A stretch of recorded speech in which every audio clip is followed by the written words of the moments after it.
황교안 전 국무총리, 네. 전 국민의힘 대표가 몰카 공작 이전에 이것이 바로 대남 공작이다라는 말을 하면서 페이스북에 장문의 글을 올렸습니다. 맞습니다. 자, 쉽게 좀 정리해 드리자면 최재형 목사라는 사람이 종북이고 좌파이고 그리고 북한을 내 집 드나들듯이 왔다 갔다 했는데 이번에 김건희 몰카는 기획된 것이고 흡사 북한의 대남 공작과 유사하다 이렇게 하면서 장문의 글을 페이스북에 올리고 이것이 오늘도 제가 여러 군데서 받았습니다. 일종의 프레임 전쟁에 직접 나섰다. 그리고 이것이 본질과 무관하게 정말로 최재형 목사가 살아왔던 삶에 대한 것으로 뭔가 좋은 것을 씌우려고 하는 거 아니냐 이런 생각이 들었습니다. 어쨌든 이 내용을 가지고 하나하나 시청자 여러분들께서도 궁금해 하시는 부분이 있으니 저희들이 직접 여쭤보고 최재형 목사의 견해를 여러분들께 알려드리겠습니다. 대남 공작이다 이 말씀 듣고 처음 어떤 생각 드셨나요? 생각을 해보십시오. 저는 미국 시민권자입니다. 예. 미국 시민권자는 북한에 아무도 못 들어가요. 지금 언제부터 못 들어가느냐면 트럼프 대통령이 원비어 사건이 발생한 직후에 2018년 9월로 알고 있습니다. 그날부터는 어느 누구도 미국 시민권자는 한 번도 북한에 못 들어갑니다. 그러면 2018년도 가을에 그때 윤석열 정권이었습니까? 아니잖아요. 북한을 한 번도 못 들어가고 이메일이든 메신저든 인적 소통이든 한 번도 북한과 접촉을 하지 않은 제가 무슨 대남 지령을 받고 공작에 가담을 할 수 있었으며 만약에 그것이 가능했다면 문재인 정부고 윤석열 정부고 국정원 관계자들이나 보안수사대는 책임을 져야죠. 그런 일이 있었다는 걸 포착을 했다면. 그러나 아무리 여러분들이 제 모든 신상을 다 털어도 저는 북한과 접촉을 한 적이 없습니다. 원비어 사건이 일어난 이후로. 그렇기 때문에 이거는 말도 안 되는 궤변이고 북한이 나 같은 사람을 손잡고 대남 공작을 할 필요도 없거니와 이런 윤석열 정권 같은 이런 역적 패당 같은 이런 적폐 세력 정권은 검찰 정권은 공작을 할 가치도 없는 가만히 내버려둬도 이거는 미국의 손 아래 있고 가만히 내버려둬도 이 윤석열 정권은 그 자체가 모순이 있는 정권이기 때문에 이런 뭐 공작을 꾸미고 자시고 할 것도 없는 이런 정권이기 때문에 북한이 그렇게 공작의 대상으로조차도 여기지 않습니다. 아예 그냥 내버려 두고 방치해버린 거예요. 그러니까 북한이 지금 모든 남북 관계를 다 단절하고 모든 걸 통일을 하겠다는 파트너로서의 이런 것도 다 그냥 파기해버렸지 않았습니까?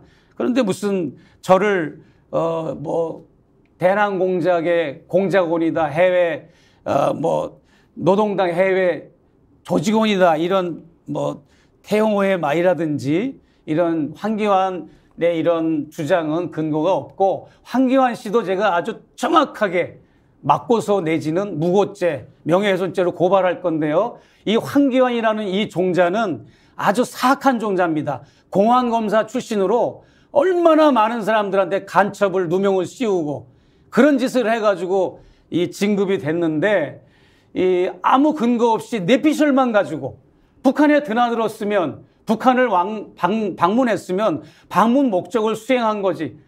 내가 북한의 프레임에 넘어가서 북한의 어떤 무슨 대남 공작 부서하고 손을 잡고 뭘 했다는 거 아닙니까? 증거를 보여줘야지. 주장이 아닌 증거를 보여주고 만약에 그걸 제시하지 못하면 수십억 수백억에 내가 아주 그 구상권을 청구해서라도 아주 내가 반드시 금융치료를 시킬 겁니다.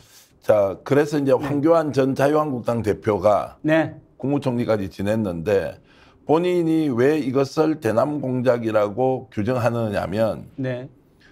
공안 사건을 30년 정도 검사 신분으로 다루어온 사람으로서 부끄러운 줄 알아야지. 그 자랑으로 생각해. 이번 사건이 북한 또는 대한민국 내의 종북 좌파 등 제5열 쉽게 얘기하면 스파이 간첩들이랍니다. 네. 간첩이 꾸몄다고 본인은 이렇게 판단한다는 거예요.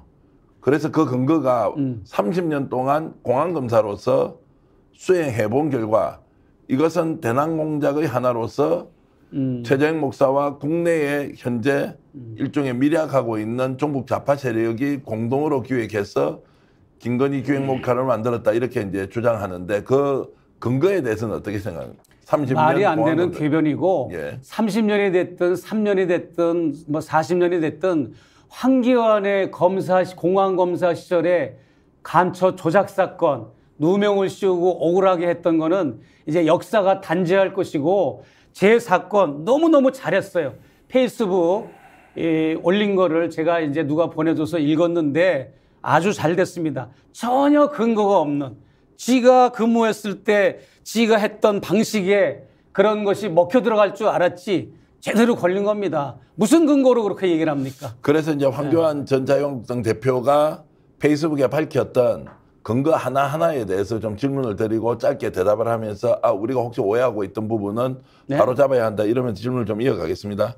자, 황교안 전 대표는 10년 전에 네. 최재형 목사가 북한을 방문했다. 네. 어떤 때냐? 2013년도 7월 달에 북한 전성절 기념식에 참석한 걸 봐라.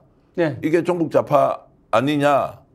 어떻게 생각하십니까? 전승절 기념일이라고 하는 거는 예. 우리로 말하자면 정전협정 기념일입니다. 북한에서는 용어가 다르잖아요. 예. 전승절이라고 그렇게 얘기를 하는데 그때 해외 그 외신 기자들이 굉장히 많이 갑니다. 우리 여기선 그 차단이 됐고 그래서 잘 모르는데 그때 이제 저도 그런 것을 취재하기 위해서 갔었던 정도 있었고 그날도 취재를 했습니다. 제가 네. 취재를 했고 그 다음에 저는 종교교류 제가 종교교류한 거는 이루 말할 수가 없죠. 지금 북한대학원 대학교 교수들이나 학생들 이런 분들은 제가 쓴 북녘의 교회를 가다라는 책이나 북녘의 종교를 가다라는 책 동현출판사에서 나왔는데 이게 한국에서 문화체육부 우수관광도서로 선정이 됐습니다. 세종도서로. 그래가지고 전국의 국공립도서관이나 대학교에 쫙 깔려 있어요.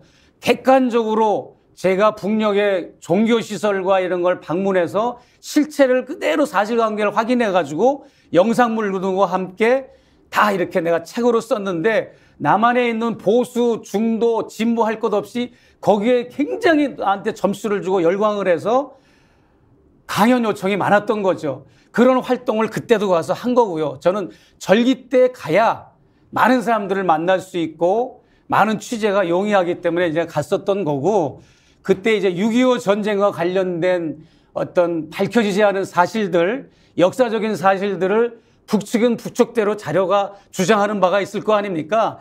똑같은 6.25 전쟁이지만 한국이 주장하는 거 다르고 북한이 주장하는 거 다르고 중국이 주장하는 거 다르고 미국이 주장하는 거 다르고 다 자기 국익에 맞게 국익에 중심을 두고 전쟁에 관한 걸 다 얘기를 하거든. 그래서 북한은 어떤 주장을 하는가가 중요하기 때문에 그걸 가지고 나는 남과 북의 통일과 민족공조와 화해협력을 주장하는 사람이기 때문에 제가 학술원 원장입니다. 손정도 목사 기념 학술원 원장이기 때문에 그 학술을 통해서 남과 북이 예민하게 대치하고 있는 학술적인 거 있잖아요. 북침이다, 남침이다 서로 주장하는데 이게 과연 팩트가 뭔가를 학술적으로 증명하는 기관입니다. 그런 것도 채집하기 위해서 갔었던 거고 뭐 그게 뭐가 잘못됐습니까? 스픽스는 말하는 언론입니다. 대세는 유튜브, 그중에서 스픽스. 좋아요, 댓글, 구독, 알림 설정. 여러분이 저희를 사랑해 주시고 우리가 여러분을 사랑하는 4가지 방법입니다.